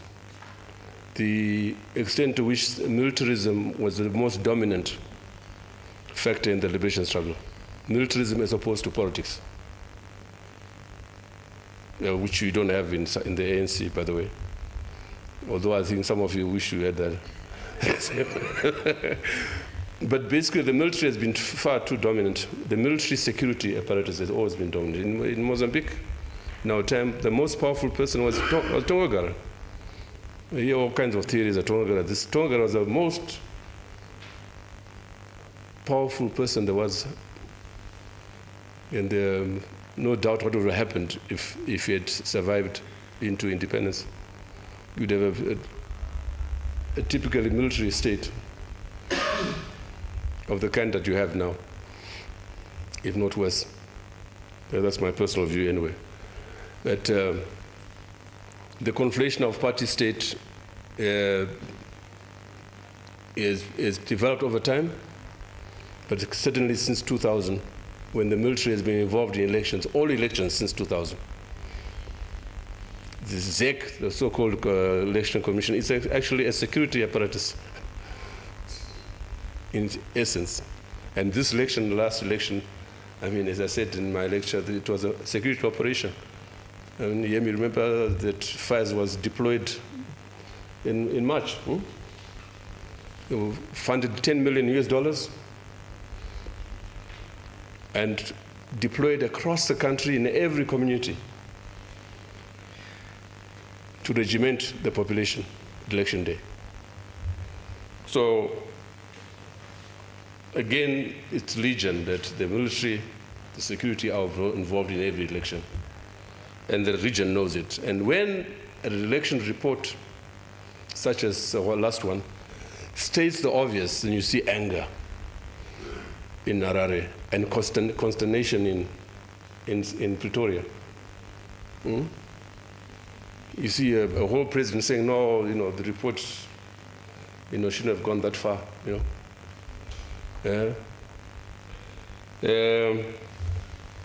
Christopher, you'll be pleased to know that the Troika met yesterday on Zimbabwe. I just saw the communique just now as I was coming to the lecture. But 3 points that I picked up I gleaned from the report. One was that the Troika meeting virtually yesterday under the chairmanship of Hichilema, together with the Geingob of Namibia and Samia of Tanzania, received the report of Mumba. In other words, they accepted the report. Secondly, the communique complained at the behavior of the government of Zimbabwe officials who variously attacked Mumba, his person, who attacked Hichilema, and the SADC secretary has been asked to convey the concern of the Troika over such conduct. The third, which I gleaned, please forgive me because I have not read it in full, was that the report was now being referred back to Harare for the reactions. Now, which raises a big question. If the report said, as it did, that there was no election in Harare, does the Troika expect Harare to say, okay, we'll go for another election? Or that, as Harare has indicated, they will ignore that report? So we wait and see. The fourth, which is more important for our discussion here, is that the Troika reaffirmed the rules and protocols of SADC with respect to elections, and warned that unless SADC observes and adheres to these best practices, the future of democracy is in danger in the region. It's a very, very important statement. So I'm not sure how far Hichilema will go, but I would like to say the following, that as long as South Africa is not in full support, we are going to see Zimbabwe, Mnangagwa taking comfort from the people who hurried to congratulate him, as they did. People rushed to the inauguration. South Africa remains a key factor. Without South Africa, little or nothing can be done in Zimbabwe. That's the reality. We have been to the AU, informally, some of us, and the message is very clear. Unless SADC and South Africa want action, we can't do anything. I did mention my article in the Sunday Times, so it's not a secret, that we've been here since January. We've been meeting with DERCO,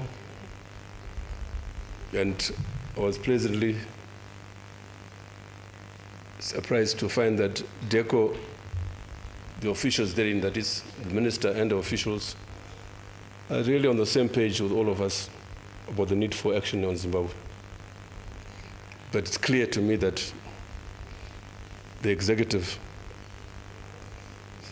certainly Ramaphosa, and no doubt Fikile from his pronouncements, are opposed to any action on Zimbabwe.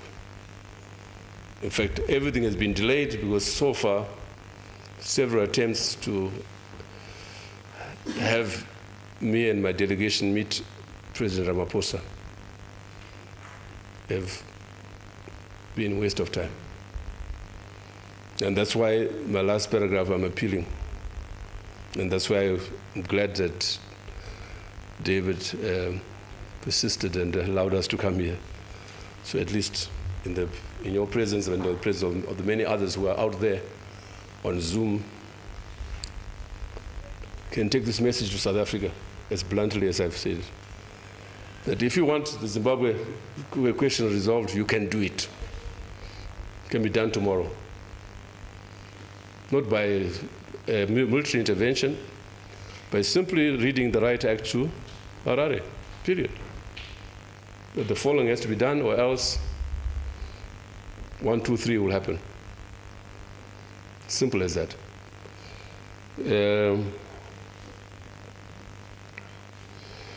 Tafara, I hope that what I've said, the outline on SIAC in particular, I did that deliberately because at one point, although SIAC was a very important document, few in SADC even know about it, not even the Secretariat. So we did this lecture deliberately to try and remind all of us of the responsibilities that lie ahead of us. I think I'll stop there. I think I've said enough. Yes. I'm trying to see if there are questions online. I'm trying to see if there are questions online.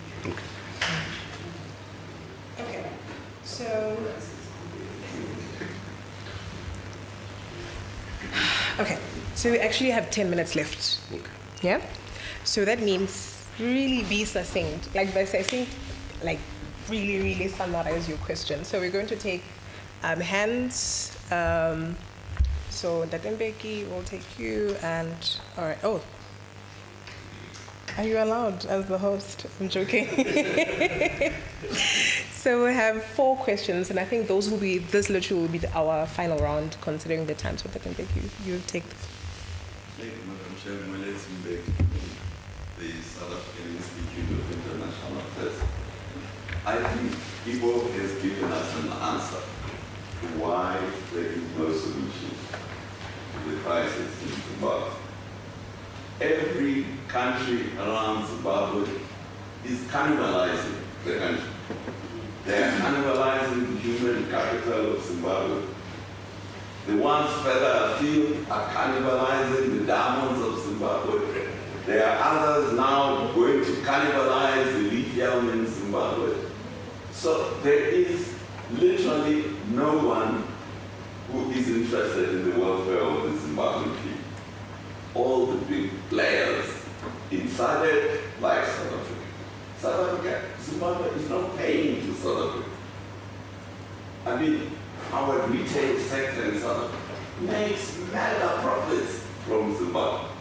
But it helps with the destruction of the Zimbabwean economy. Zimbabwe used to have a huge food processing sector in the economy. This food processing sector has been replaced by imports from South Africa. So at the end of the day, to me, this is the tragedy of Zimbabwe. It is being cannibalized by the whole world, starting with South Africa, and Botswana, and Zambia, and China and everybody else. Thank you.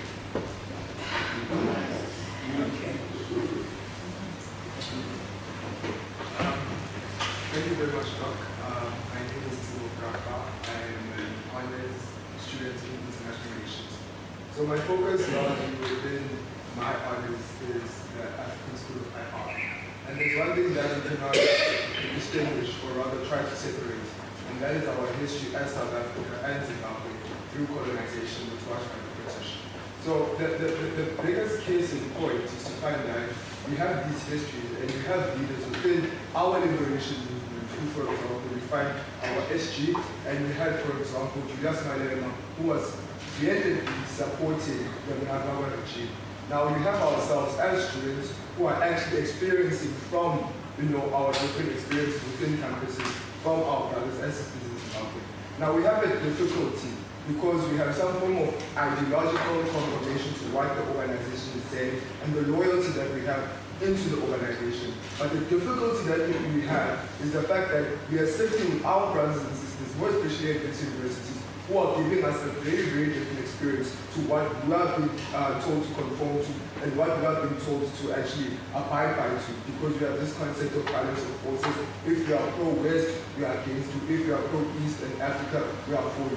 So my question is to us who are within the academia and who are still young, to say, where do we then find the equilibrium between the experiences that we get from this institution and the party line that our organization that always tells us about? Thank you. Thank you very much, Prof. Ibbo Mandaza, for that very insightful lecture. I think the saying by Nalibele, better few but better applies in the setting, because we cannot really put a price on the substantive input that you've given today. So my question likely speaks to two things. One is one that you spoke a bit about when you were looking at the electoral management board in Zimbabwe, saying that it is a security operation. To say, to what extent does this dwindling democratic practice in the SADC affect democratic institutions such as electoral management bodies? And how do we then insulate ourselves from the conflation of the state of the party as been raised before, which is a catalytic threat that threatens these democratic institutions? But also, how do we balance, secondly, the view that realists, when they speak about America asserting its hegemony and advocating for a unipolar world, they often say that they use two things. One is the expansion of NATO, but secondly, it is the issue of the Orange Revolution, which speaks about liberalization. So how do we balance the fact that it would seem that in as much as we are pro-democratic processes, but the democratic dividend always liberalizes the state and forces us to take neoliberal policies which, at the heart of it, are pursuing an agenda of the West. So how do we balance that so that we can insulate ourselves from what I believe are the coup legacy that has already started transpiring in the West region of Africa? Thank you very much. Thank you very much. So we have the last question or comment. Thank you, Doc. My name is ORTSoL. I'm from the Southern African Religion Office. I'm a former student leader of SASO, but at a different campus. And the beauty about SASO is that you're an independent organization. You can direct your own policies, even though within the Global Alliance. And therefore, it's up to you as young people to think about for yourselves and create autonomous thoughts about foreign policy issues, including on issues around Zimbabwe, issues around peer education, such as the way peer issues of the young people, such as the way our concerns with the young people of Zimbabwe, especially the student movement. I'd like to touch on the proposal and especially the petition that is currently underway, especially concerning the suggestion of the transitional government. I would like to ask a very fair question. What is the incentive for Zambia to engage in such a process? or even other regional actors, if they simply keep the ball down the lane and simply replicate the same system over and over again, as everyone he highlighted, everyone benefits from the current chaos in the situation of Zimbabwe. What are the material incentives for this to be accomplished? Thank you. Thank you. I think in answering your question, I will also answer the other questions, which is briefly just the following. We have come to the conclusion long ago, in 2016 already, that the state, the party-state conflation in Zimbabwe is given to lack of capacity to reform. It's unable to reform neither politically nor economically. That's the problematic, to put it very simply. And therefore it has to be helped. It has to be liberated from itself. Otherwise, the alternative is to wait for it to simply wither away, which we have also observed that since the coup in 2017, things have gotten worse, not better at all. And reference a paper I wrote some time ago, The Rise and Fall of the Secretariat State. What we are seeing now is actually the decline of the state. It's left to its own. It's going to be very painful for the people, but it's going to end in anarchy. And with some, and including those who have been here before, for brief asylum, coming back here to South Africa for asylum, that I see as a clear possibility that the people there, Mnangagwas, will run away from a situation in which they've been highly complicit.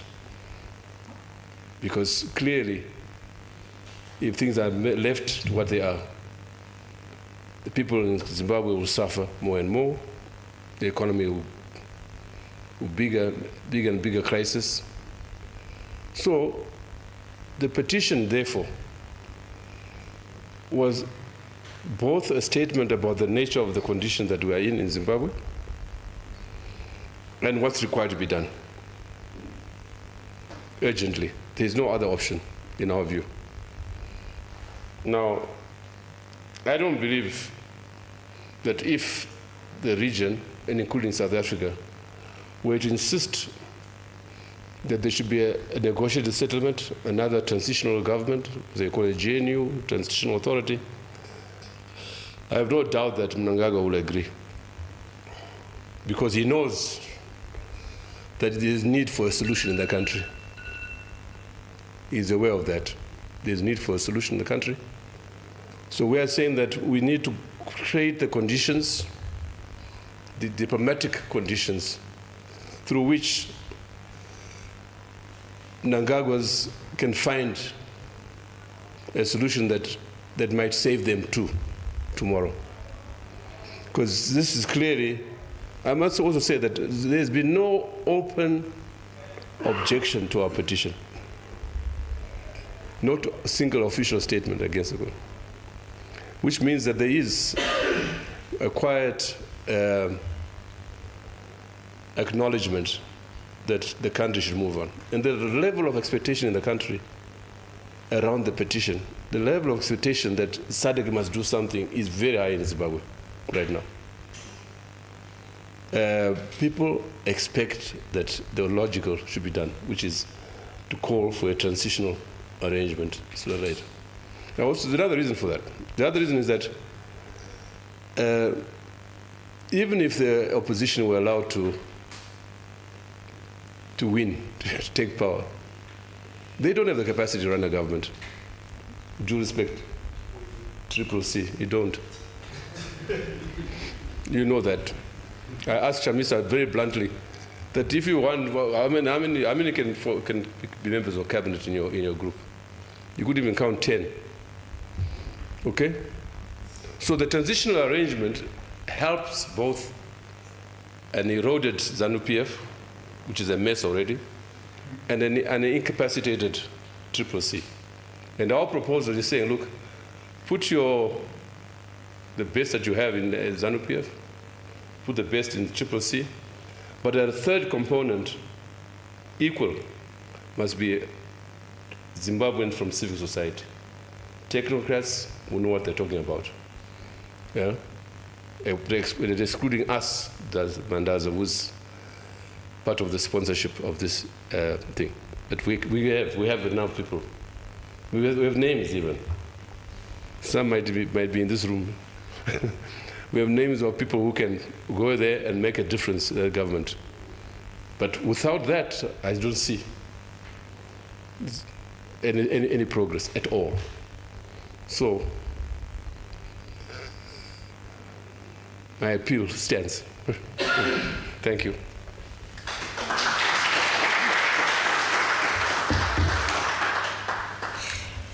Thank you very much, Professor Mandaza. Can we give him a round of applause once again? Thank you. Yeah, I think a lot has been said,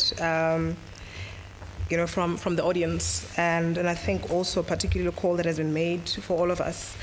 And particularly for those who are online, we have not ignored your comments. We've seen some of the comments that have been made virtually have also been echoed by some of the speakers in the room. So it is not that we're ignoring you at all.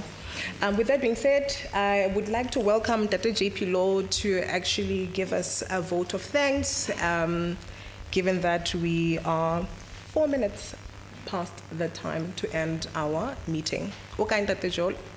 Oh, there he is.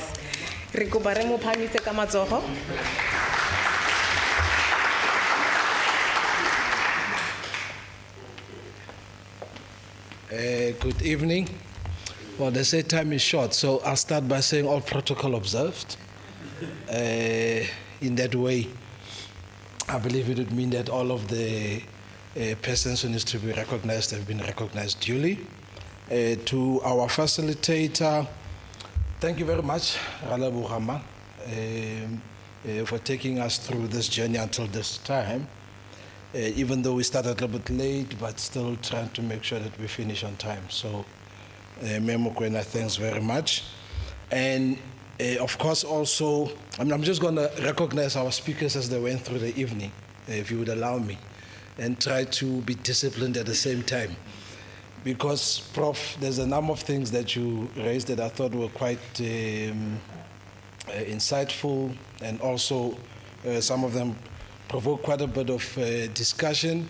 But I suppose the important point here being that the very nature of the school, it's a platform where we promote political education through dialogue and debate. Your contribution to that regard is very highly appreciated. It really goes into a whole pool of other engagements that will, of course, follow along this sort of particular line. And the other side of it is what Dr. Masondo was saying, that we are hoping to realize agents of change who don't only understand, but also have the ability to go about and change the world into a better place for all. In that regard, I want to recognize Professor Ibbo Mandaza for addressing us here, Dr. Masondo for giving us context and definition, I would say, in terms of why we are here. Let me also single out the members of the Fourth Estate, by the way. For some strange reason, they just all went and sat along next to each other when they walked in here. The SADC Business Day. I'm not sure, Karin, what do you do these days? But I see. But they've been very useful, I think, in many ways, also in taking this conversation outside these walls. I mean, I'll tell you that from SABC Post, from our own pages, looked into YouTube as well, we probably are standing at close to about 2,000 people that have been engaged in this evening's conversation, somewhat. So the chairs might not feel full through physical presence, but really through virtual presence, we've certainly felt our own. So thank you very much in that respect. I also want to pick on a few individuals here who are the type who make these things happen, and we don't necessarily see them in the forefront. I suppose one obvious person being Kefenze. I'll tell you that Kefenze has come to ORTSoL school as an intern, and at this particular moment has really been doing very marvelous work. And I would say in many ways attesting to the fact that this is a school of a space of growth. That's really our motto or way of doing business. And it's very, really satisfying in many ways to be able to sit at an occasion like this and know that someone like him has played quite a big role in making sure it happens as well as it did. But I also saw Masego outside. Where is she now? Oh, she's outside, yeah. And now all our former interns, principal, they seem to find it very difficult to leave, it seems. But we're very happy to see that you are all still here. Sizakele, the role that you've played, I think the leadership of PYA on this campus. I see that they said there was BEC of the Youth League and SASCO chair, the chairperson, Peterson. I was outside, I was saying to them, you lost the elections of HRC. So we've agreed that we should have our own little chat on the side about what that means and what they should be doing with that moving forward. Our service providers with live streaming services, sir, thank you very much. Certainly recognize your ability to take the conversation from this room outside these walls as well.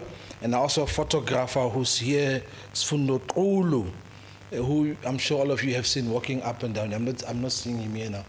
Oh, it's over here. Yeah, thank you very much. Well, Madam Facilitator, I'm going to hand back to you again because I believe that this is just an agenda. Or am I the one who says, this is it, let's go?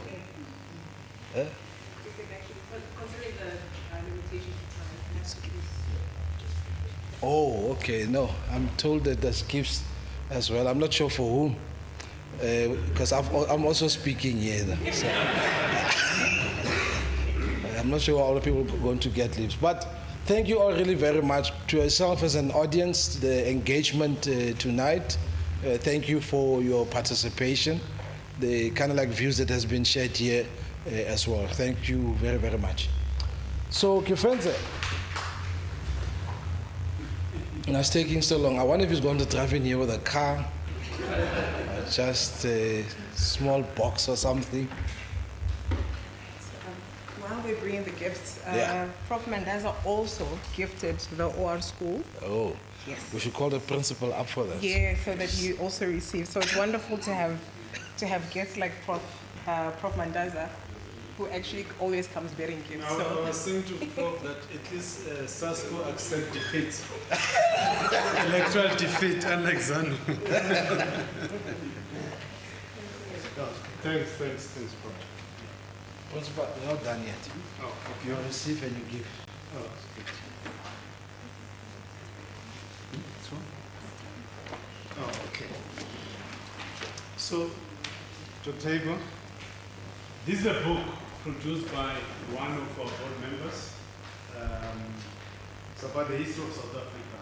It's John Pampalis and his co-author. He used to be one of the, yeah, I know very well, teacher in Solomon Mahlangu. One of the buildings here at that university is named after Solomon Mahlangu. So we know that you know a lot about the history, but I think that you should have it just in case it's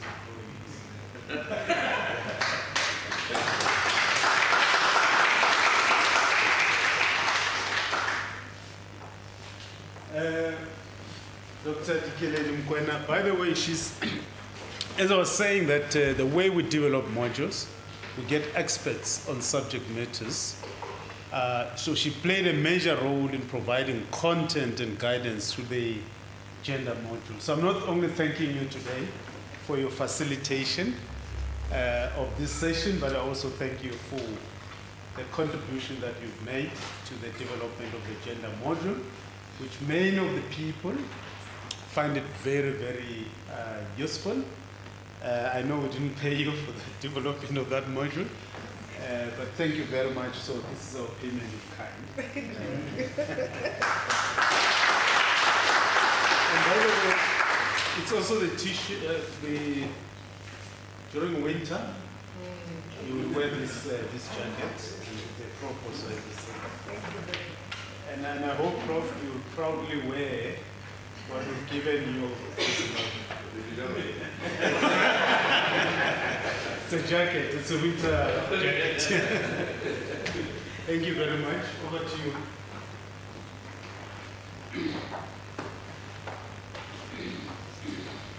All right, thank you very much. So whatever contributions that you have, right, I think some of you perhaps are asking yourself, so what do we do? Because perhaps we're not officials who work for SADC or in President Ramaphosa's office to actually nudge him to say, hey, comrade, go do something different. But then what can we do as ordinary citizens? What can we do as ordinary Africans in response to what we're seeing? I think this thing, and particularly remembering, I don't know if some of you who were listening to Prof. Mandaza, if you noticed, the ache, in the delivery, particularly analysis of what is happening in Zimbabwe. And I think if you're able to feel that ache, particularly for a man who loves his country, and for us who love Zimbabwe as well as Africans, it is important for us to not be silent, to actually say something and action whatever decisions that will come from that. With that being said, Ria Leboha, thank you for spending these 2 hours with us. May all that you have heard, all the interventions that have been made from the floor, may they inspire you to actually do something in order to improve the situation in our region. Thank you very much. Good night. Siyabonga.